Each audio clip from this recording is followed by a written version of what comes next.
સુમર ઉત્તરો ભવ પારા રામાયણ કે છે.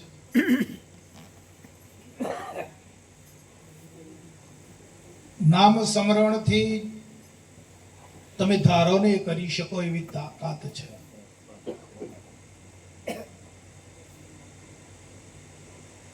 બાપુજીએ પણ કીધું છે, અમૃતધારામાં લખ્યું છે, એમણે પોતે અનુભવ કરીને લખ્યું ને, બોલ્યા છે અનુભવ કરી કે તમારા શીલમાં જે ઉતાર્યો છે, સતનામાં જ ઉતાર્યું છે ને, એ શીલમાં જે ઉતાર્યો છે એમાં શું ઝવેરાત ભરેલું છે, આવું બાપુ બોલ્યા. એમાં શું ઝવેરાત ભરેલું છે એની પરીક્ષા કરતો શીખો, આવું બાપુ બોલ્યા.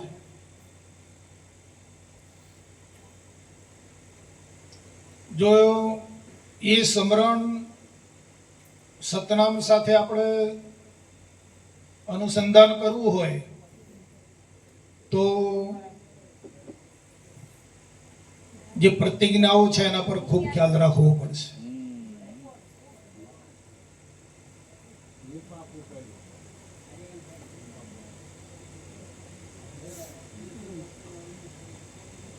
બંધ કરીએ ને તો પ્રતિજ્ઞાઓ છે મેઇન વસ્તુ છે.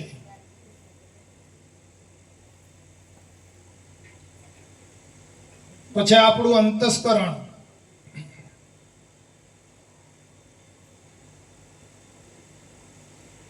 મન, બુદ્ધિ, ચિત્ત અને અહમ, આ ચાર વાળો,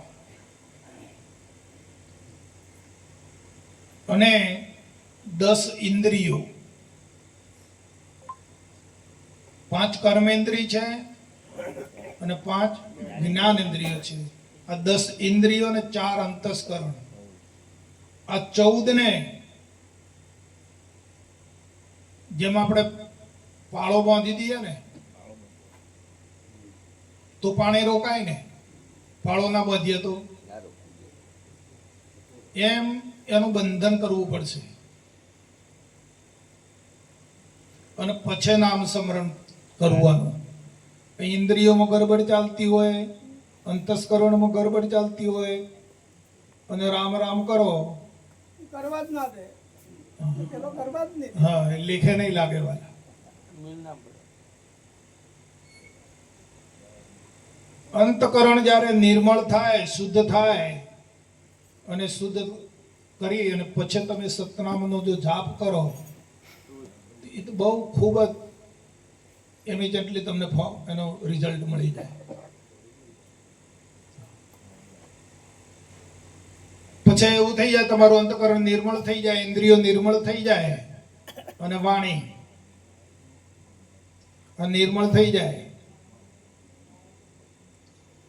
તો નિર્મળ થયા પછી તમારે સતનામનું જાપ છે ને એની મેળે મેળે થયા કરશે. તમારે પ્રયત્ન કરવા પણ નહીં રહે.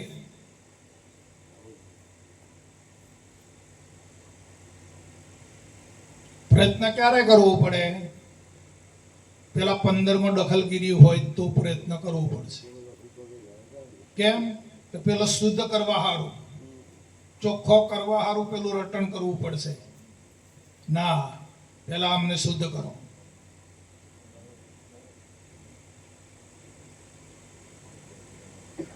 શુદ્ધ કરી, નિર્મળ કરી, અને બાપુજીએ આ વિશે લખેલું છે અમૃતધારામાં કે વાલા બહારનું બહાર રાખો અને ભીતરનું ભીતર રાખો.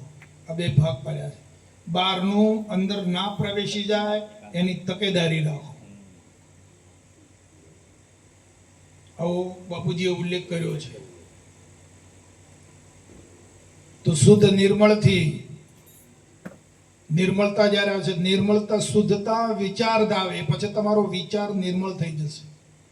આ 15 નું નિર્મળતા આવશે એટલે આપણો વિચાર છે ને પછી મલિન નહીં રહે, વિચાર શુદ્ધ થઈ જશે. અને શુદ્ધ વિચાર છે ને એ કોઈ પ્રાપ્ત કરી આપશે. તમારે જે જોઈતું હોય છે ને એ પ્રાપ્ત કરી દેશે.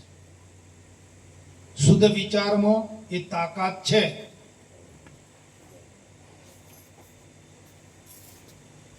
વિચારે જ પરમ સુખ છે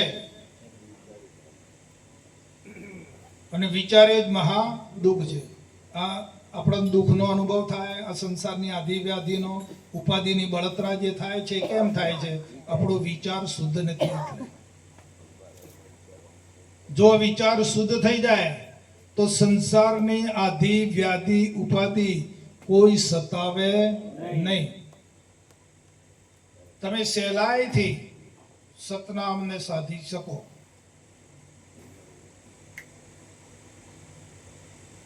અને આજે આપણો અવસર છે, મળ્યો છે, આ તક જે મળી છે, અવસર જે પ્રાપ્ત થયો છે, એને આપણે સહેલાઈથી ફળીભૂત કરી શકીએ. અને જ્યાંથી આપણે આવ્યા છીએ, જ્યાંથી આપણે નીચે ઉતાર્યા છે, એ સ્વધામે આપણે સહેલાઈથી પહોંચી શકીએ. ન કે જો પેલામાં ગરબડ હશે તો સ્વધામે નહીં પકાય, અહીંયા ને અહીંયા કૂટાવાનું રહેશે. હા, સ્વધામે જવું હોય તો જેમ આપણે પ્રવાસમાં જવું હોય ને બેગ તૈયાર કરીએ અઠવાડિયે 10 દાડાના માટે, સામગ્રી, દવાઓ, બ્રશ, સાબુ, કપડાં એવી તૈયારી કરીએ, એવી રીતે જો સ્વધામમાં જવું હોય તો તૈયારી કરો.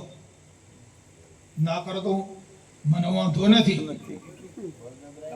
બળજબરાઈ નથી, પણ સ્વધામે જવું હોય તો તૈયારી કરો અને આ સત્સંગમાં આવવાનું રાખો. સત્સંગ હશે તો ઉજળું રહેશે. સત્સંગ તમને તમારામાં બીજી બધી જે છે એ પ્રવેશ નહીં કરવા દે. સત્સંગમાં એ તાકાત છે કે બીજી વસ્તુ અંદર પ્રવેશ કરવા જાય એટલે સત્સંગ રોકશે. તમારામાં સત્સંગનું બળ છે.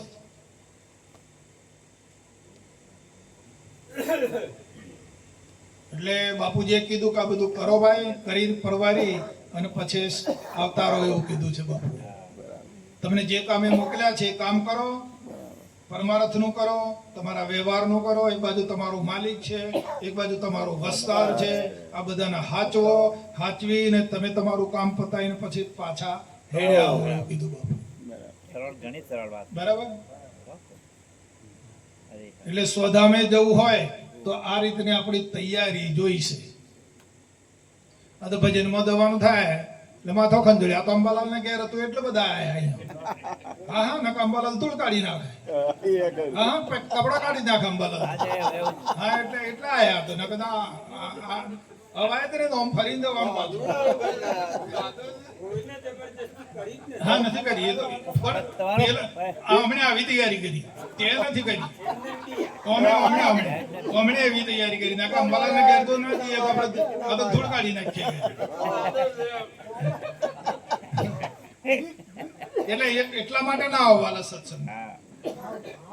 આપણે કોઈના સંબંધ માટે, કોઈના પ્રેમ માટે નહીં, આપણી પોતાની, એક મિનિટ ખ્યાલ રાખજો વચનનો, પોતાની ઉન્નતિ માટે, પોતાની પ્રગતિ માટે, પોતાના સ્વધામ જવું છે એની તૈયારી માટે આવો.